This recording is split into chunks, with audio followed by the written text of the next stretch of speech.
책을 꺼내겠습니다. 자, 대기 중의 수증기 보도록 하겠습니다. 네. 페이지 186쪽. 이거 합치네. 준비됐습니까? 네.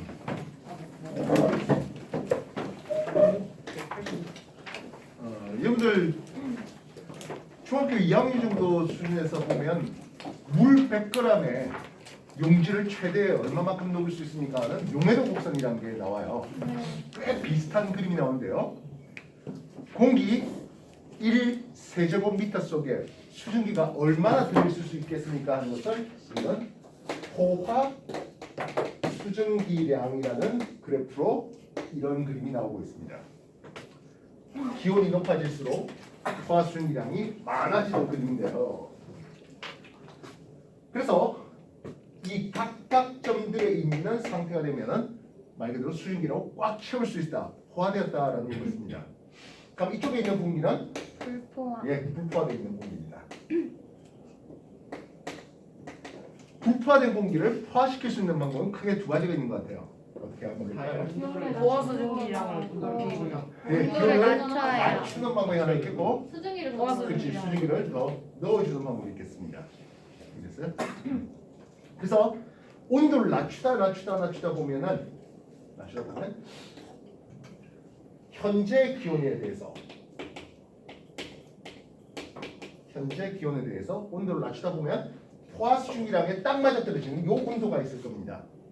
그러면 포화됐다는 것은 이제 액체물이 기체로 증발되고, 증발된 기체가 다시 액체물로 응결되는 일이 계속 동적 평행 상태로 일어나게 됩니다. 그래서 이 온도를 우리는 이슬점이라는 이름을 써요. 이슬점. 말 그대로 액체 물방울이 생기는 온도입니다. 이것보다 이제 온도가 낮아지면은 물방울이 띵겨지겠죠. 그렇게 떨어지는 요 양을 우리는 응결량이라는 이름을 쓸 수 있습니다. 불포화된 공기를 온도를 낮추고 하다가 이슬이 만들어지는 온도, 이슬점. 더 온도를 낮춰서 현재 공기에서 현재 수증기량, 나중 냉각된 온도에서의 포화 수증기량, 요 차이를 응결량으로 쓸 수 있겠다고요. 이해되시겠어? 네. 정리해 주십시오. 186쪽, 187쪽에 있는 내용입니다.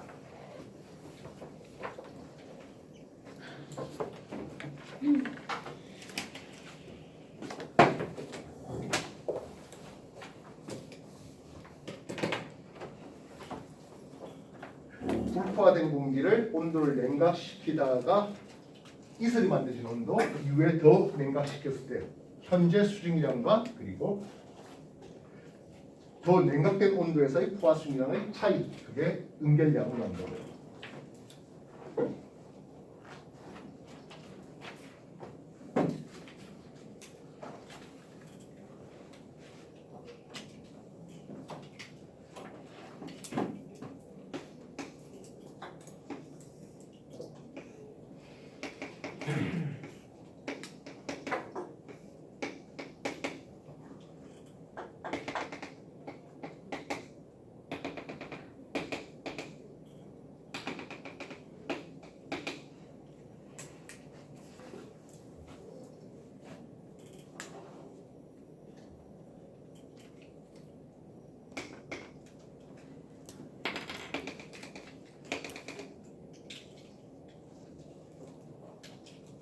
자, 다시 보겠습니다. A점, B점, C점 준비해봤습니다. A점, B점, C점에 공통점이 있을 것 같아요. 뭐지? 와. 그치? 포화 상태라는 얘기가 되겠습니다. B점의 공기, E점의 공기는 포화야, 불포화야? 불포화. 불포화되어 있네요. 먼저 E점의 공기를 준비해봤습니다. E점의 공기는 현재 기온의 포화 수증기량을 적어볼게요. 현재 30도씨라는 놈은 얼마까지 수증기를 포화시킬 수 있습니까? 하면 30.4까지 포함시킬 수 있습니다. 되겠습니까? 반면 지금 당장 현재 수증기량은 얼마 돼 있습니까? 17.3. 그렇지, 17.3 돼 있네요. 여기에 곱하기 100을 하면 퍼센트가 나오게 되는데요. 이걸 우리는 상대 습도라는 얘기를 씁니다. 이해됐습니까? 네. 암산이 안 되는데요. 계산기 한번 뜯어줄래요? 몇 퍼센트입니까?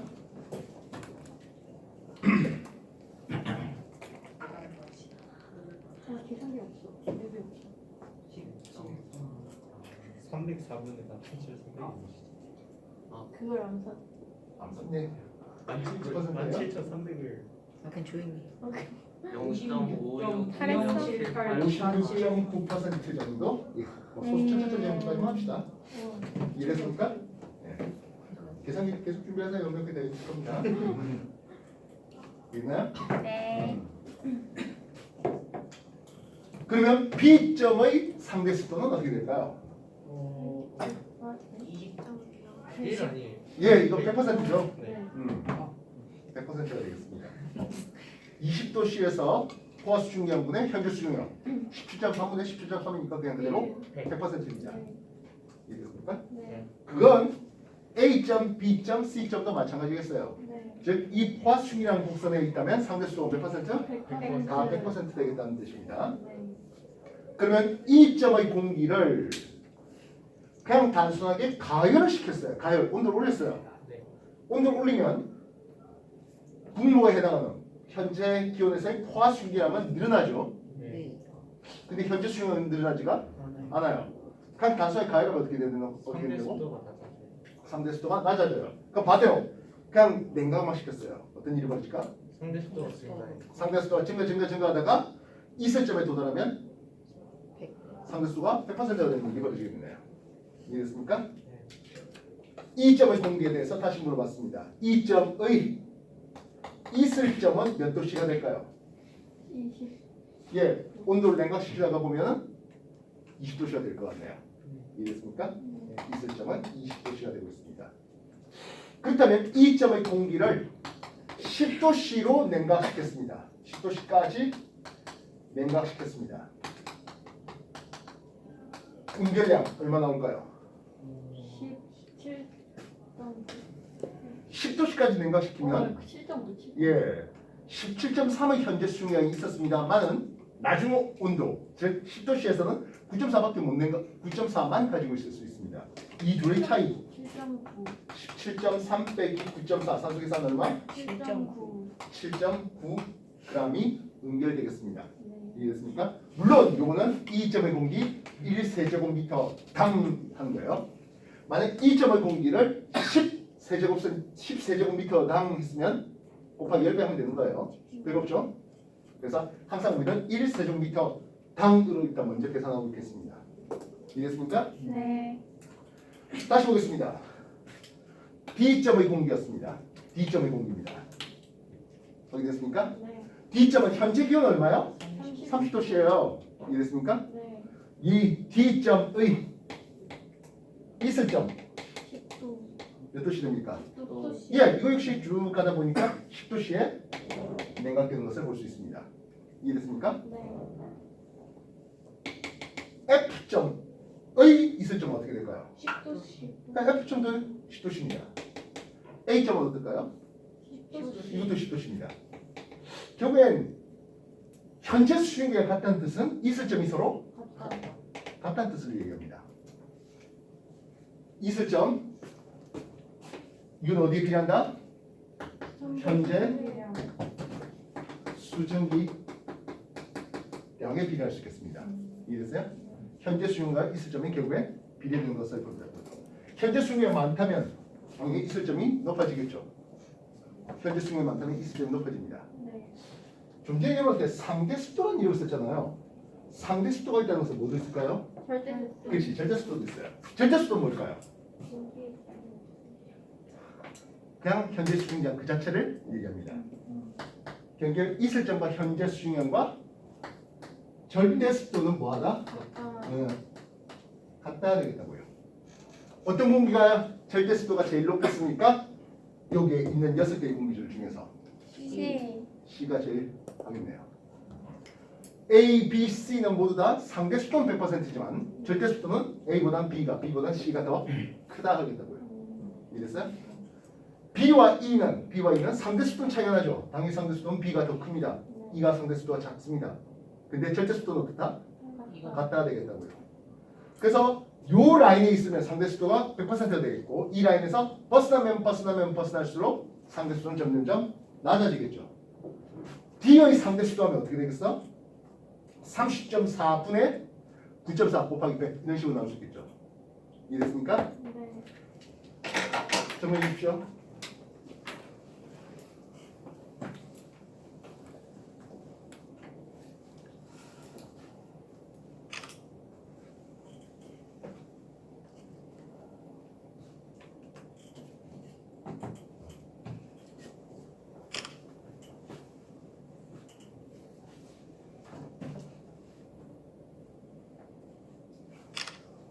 공기 1 세제곱미터 해도 되고 공기 1kg 해도 됩니다.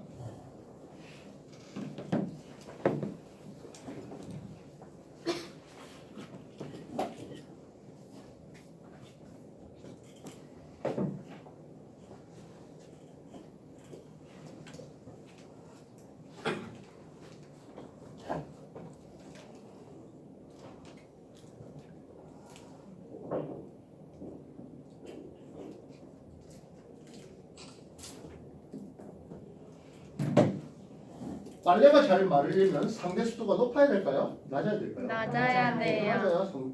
빨래 잘 마르죠. 상대 습도 100%면 빨래가 안 안 말라요. 마르죠.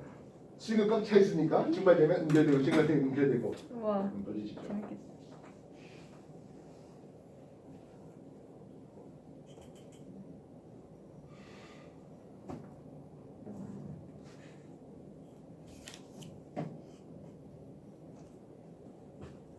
상대 습도를 구하고 싶은데요. 이런 게 대놓고 나와진다면 우리가 계산할 수 있잖아요. 네. 근데 이런 정보 없이 상대 습도가 몇 %야를 구하게 페이지 조금 더 넘겨볼까요? 188쪽에 건스코 온도계가 있습니다. 온도계 두 개를 준비했는데요. 하나는 건구고 하나는 습구가 됩니다.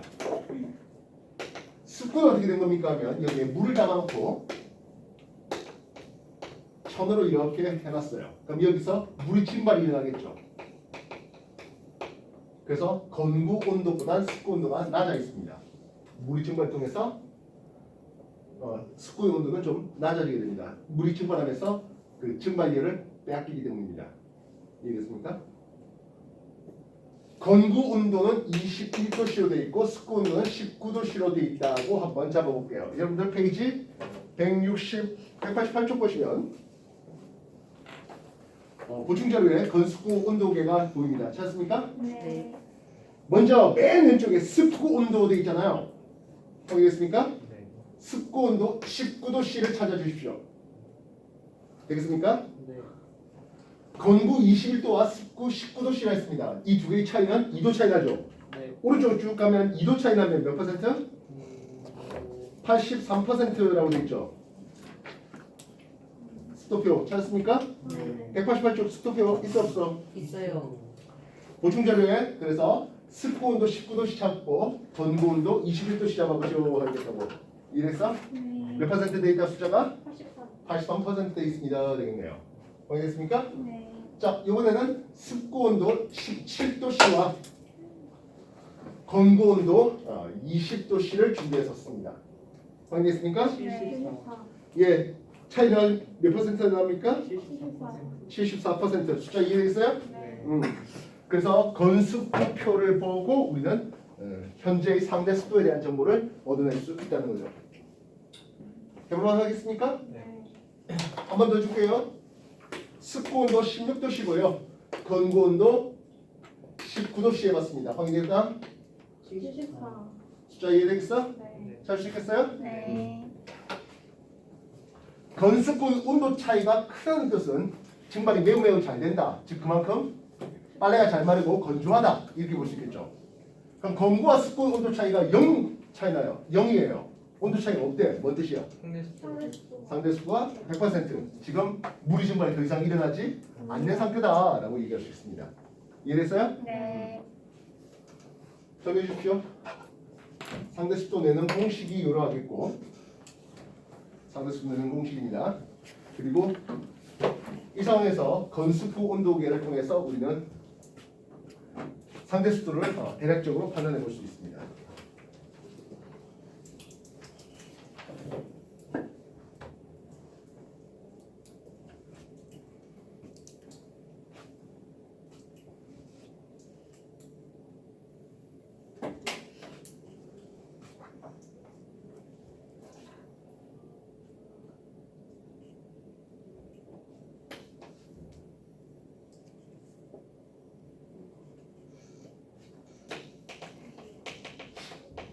맑은 날 한번 생각해 볼게요.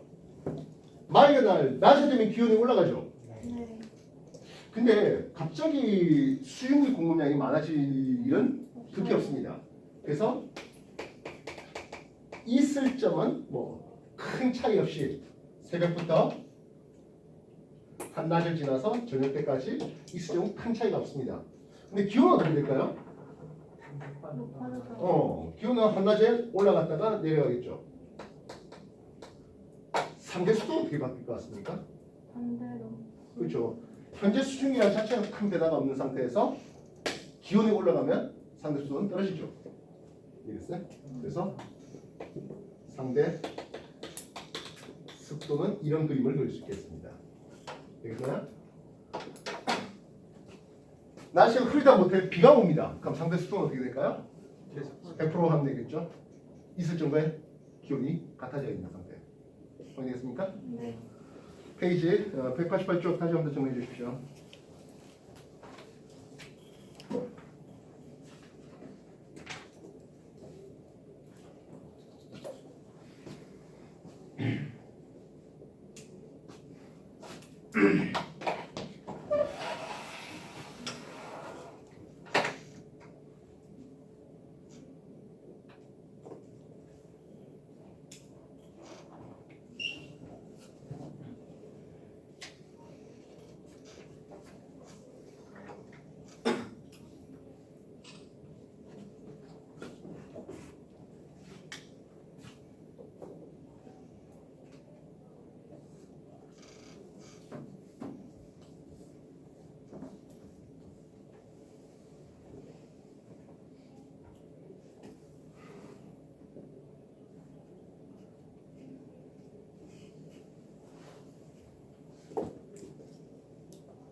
자, 오늘 하는 단어는 구름이라는 단어이네요. 퀘스천. 구름은 기체와 액체 중에서 어떤 상태일까요? 액체. 기체. 기체 눈에 안 보이죠? 구름은 액체 상태입니다. 나는 눈으로 수증기를 보았다.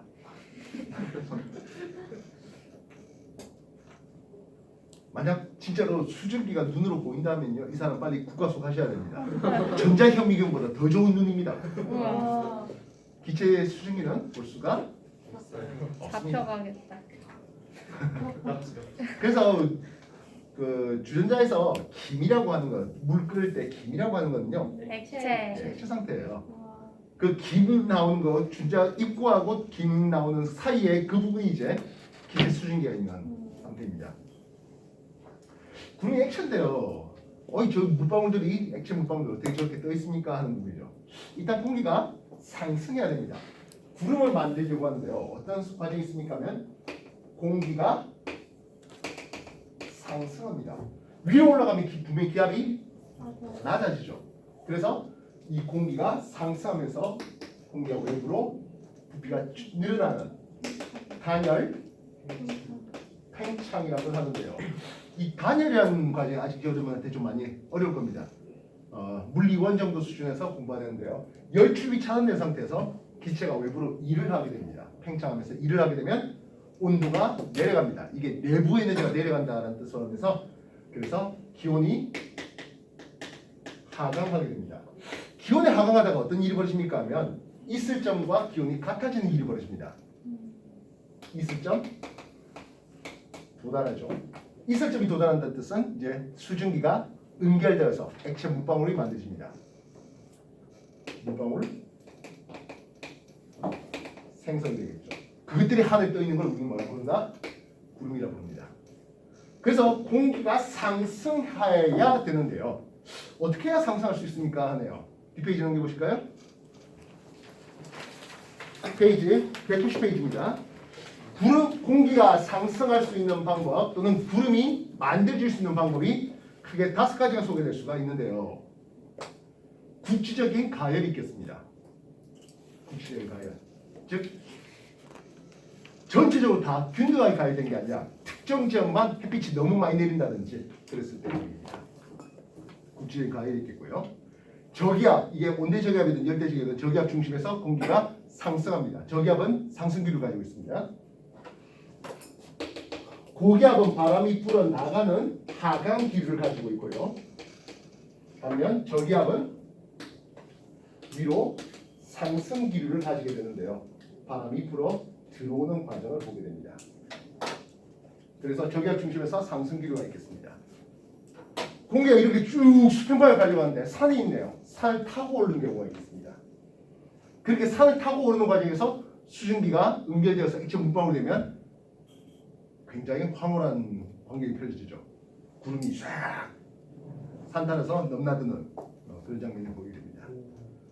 그 다음에 이제 상승기를 가져야 되는데요.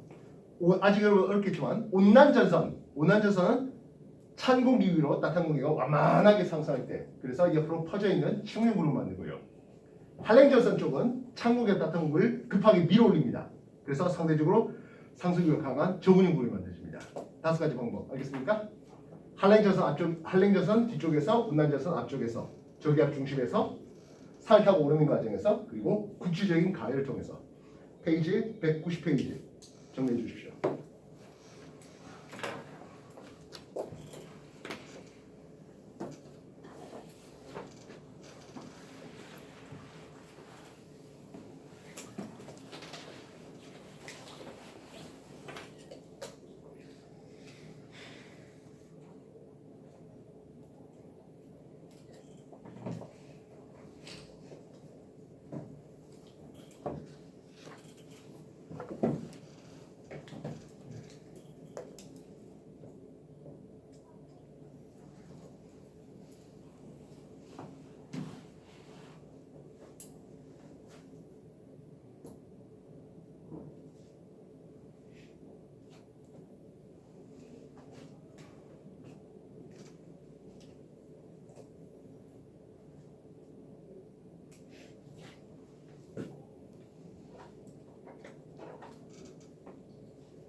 공기가 상승하면 단열 팽창을 통해서 물방울이 생성된다 또는 구름이 만들어진다. 날씨가 흐린 날씨가 된다 했잖아요. 그렇다면 하강기가 생기면 어떨까요? 하겠습니다. 여기 단열 압축이고 있던 구름도 소멸시킵니다. 결국에 날씨가 맑은 날씨가 되겠다고요. 이거 관심 있을까요? 날씨가 맑으면 별로 관심 없어요. 날씨가 흐린 게 관심 있죠. 그렇지 않습니까? 소풍 가고 싶어요. 놀러 가고 싶어요. 에버랜드 놀러 갔는데 비가 쫙 온다. 낭만. 낭만이에요? 비 맞는 거 좋아. 비 맞으면서 티익스프레스. 아, 이러면 안 돼요. 있고. 오 진짜? 아, 재밌긴 해. 나온데 여기. 안 타봤어. 그러다가 번개까지 치겠네요. 와. 이건 지각이다. 아무도 그때 딱 그 시대지 봐. 오, 너무 좋은데? 이제 안에 에어컨 빵빵해서 으슬으슬하고. 구석이 쫄아서. 이선이 2월 3일은 왜? 끝나는 걸다 넣어. 시간? 시험 끝나고 다음 카페로 우리도 시험 끝나고 바로 가. 나 시험 없는데. 우리 현체 4번. 안 물어보는데.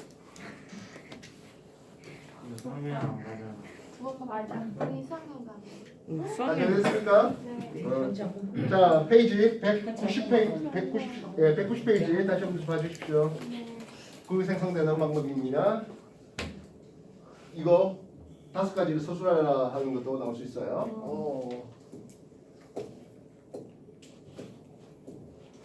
여기 4가지밖에 안 돼.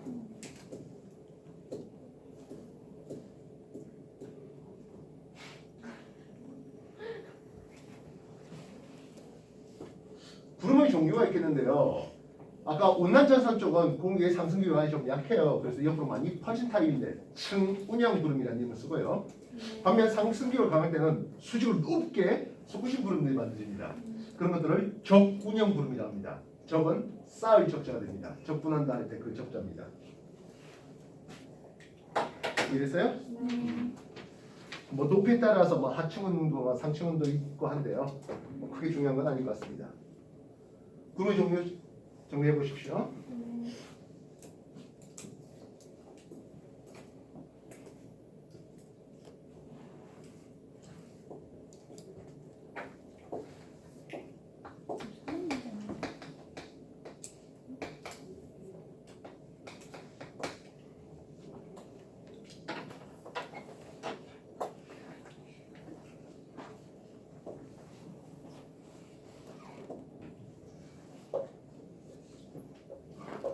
구름 만드시면 뭐 해야 돼?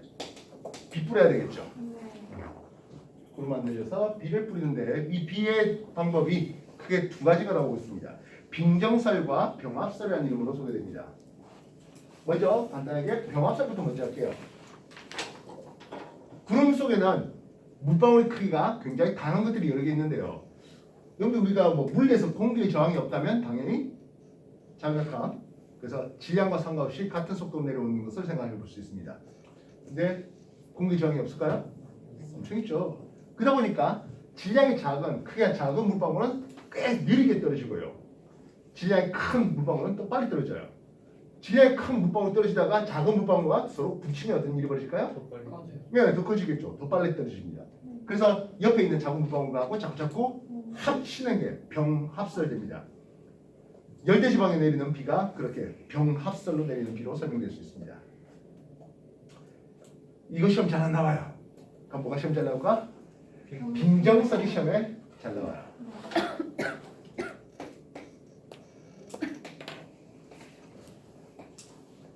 기온에 따른 포화 수증력 이 곡선인데요. 이 곡선인데 중간에 라인이 갈립니다. 그지? 이 위쪽 라인은 과냉각된 물방울의 라인이고 아래쪽 라인은 빙정의 증기압 곡선 되고 있습니다.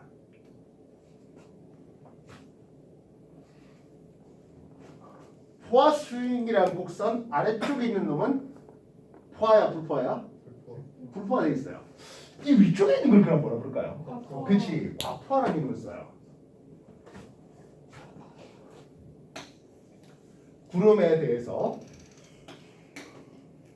대략 마이너스 20도씨하고 마이너스 40도씨 요 영역에 보면 과냉각된 물방울도 있고 빙정도 있어요. 빙정은 결국엔 눈이라 생각하시면 돼요. 더 높은 데는 빙정만 있고요. 됐습니까? 여기에 수증기가 있는 것을 볼 수 있습니다. 액체 물방울, 점 찍은 거 수증기, 이렇게 된 건 눈, 빙정 얘기하는 겁니다. 눈도 액체예요. 눈은 고체가 되는 거죠. 그래서 이 구름 안에는 액체뿐만 아니라 고체, 빙정도 있는 상태예요. 온대지방에 내리는 또는 한대지방에 내리는 찬비에 대한 설명을 하는 것이 요 빙정설 되겠습니다. 그러면 현재 수증기는 어떤 상태입니까? 하면 여기에 있습니다.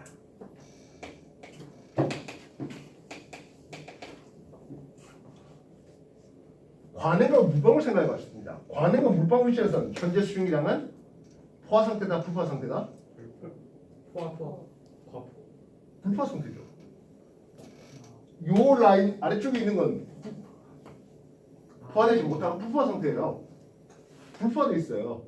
이해됐어요? 이 안에 있는 수증기는 물방울 입장에서는 불포화되어 있어요. 여기까지 이해되겠습니까?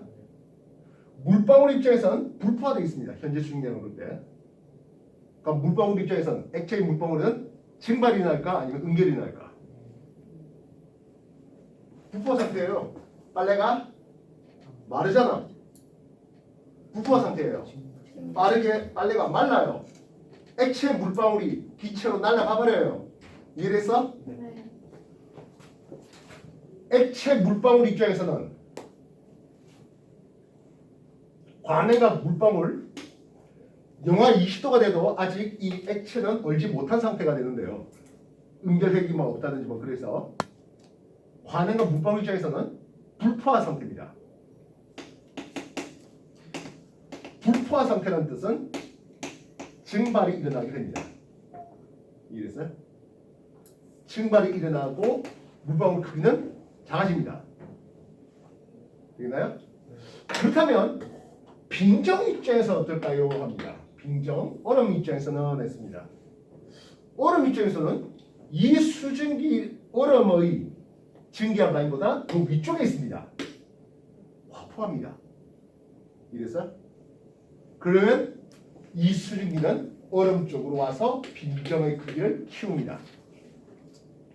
이래서 관행은 물방울 입장에서는 증발이 일어나고요.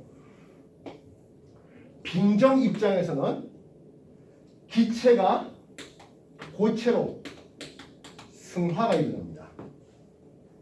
그래서 빙정의 크기가 더 커집니다. 얼음 덩어리가 더 커집니다. 빙정이 성장합니다. 그 얼음 덩어리가 그대로 내리면 눈이라고 부릅니다. 그러다가 중간에 따뜻한 공기층을 만나서 그 얼음 덩어리가 녹으면 찬비라고 부릅니다. 물론 이렇게 내리다가 또 상승비를 만나서 또 올라갔다가 또 내려왔다가 올라갔다가 내려왔다가 반복하면서 얼음 덩어리가 너무너무 커져버리면 그때 우박이라고 부릅니다. 페이지 191쪽 빙정설 봐주시면 좋겠네요.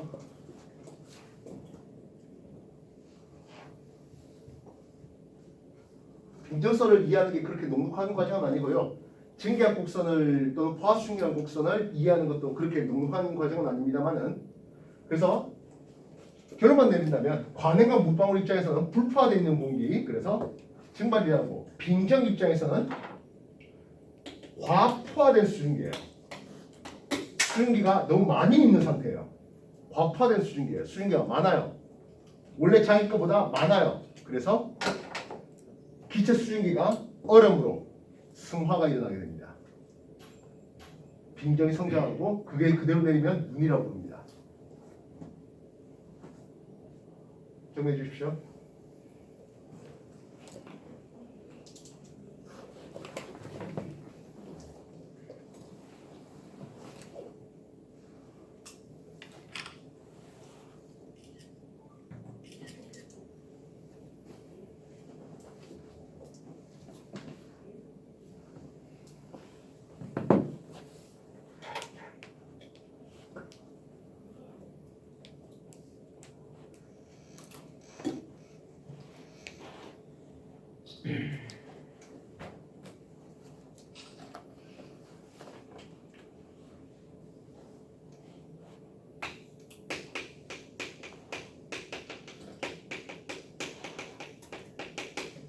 강수량, 가무량 어떤 차이가 있을까요?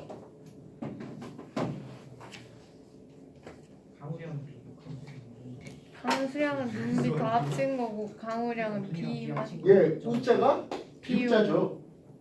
그래서 강우량 외에도 강설량, 비가 내린다든지 눈이 내리는 강설량 이런 것들 다 합치면 강수량 될 수 있습니다.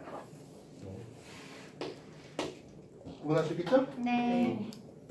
페이지 190쪽, 191쪽 얘기인데 오늘 했던 내용으로서 중요한 내용들 다시 한번 더 짚어봅시다.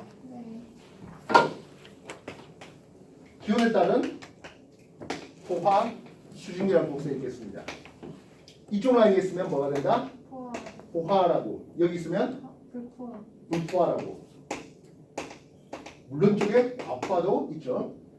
불포화된 공기를 수증기를 더 넣어주는 방법도 있겠습니다만은 온도를 기온을 낮춰봤을 때 이때 이슬이 만들죠. 온도가 이슬점. 그래서 냉각시킨 뒤에 이 둘의 차이가 뭐가 된다? 인결량. 물방울로 떨어지는 응결량으로 소개될 수 있겠습니다. 그리고 상대 습도 요 지점에서의 상대 습도 현재 기온에서의 포화 수증기가 있어야 되겠네요. A라고 쓰겠습니다. 현재 기온에서의 포화 수증기라는 되겠죠? 되나요? 네. 현재 수증기를 B라고 쓸까요? B. 요게 현재 수증기량 곱하기 100 하면 상대수도가 되겠습니다. 포화라는 뜻은 상대수도가 100%다라고 얘기할 수 있겠죠. 포화된 상태, 상대 습도가 100% 되어 있는 상태, 기온과 있을 점이 서로 같아져 있는 상태, 포화된 상태 이렇게 볼 수 있겠습니다. 되겠나요? 네. 구름을 만들고 싶어. 일단 공기가 상승. 상승해야 되겠습니다. 공기 상승하는 한 5가지 방법들을 소개해봤고요. 그렇게 상승했을 때 일어나는 일들, 단열, 팽창. 단열 팽창하면 기온이 하강, 그러다가 있을 점 도달. 그러면 구름이 만들어질 수 있겠습니다. 되겠습니까? 어려운 말이지만 빙정설되는 구간, 빙정이 성장하고 액체 물방울은 크기가 작아지는 과정을 보게 됩니다. 되셨어요? 네. 자, 오늘 여러분들이 뭐 이런저런 관계로 10분 늦게 시작했는데 10분 일찍 맞춰보려고 쉬는 시간 없이 달려봅시다. 아니 나 10분. 그게 그거 아니야? 자, 내용 정리 다 되신 분들은 페이지 192쪽부터 개인 다지기 시작해 보십시오.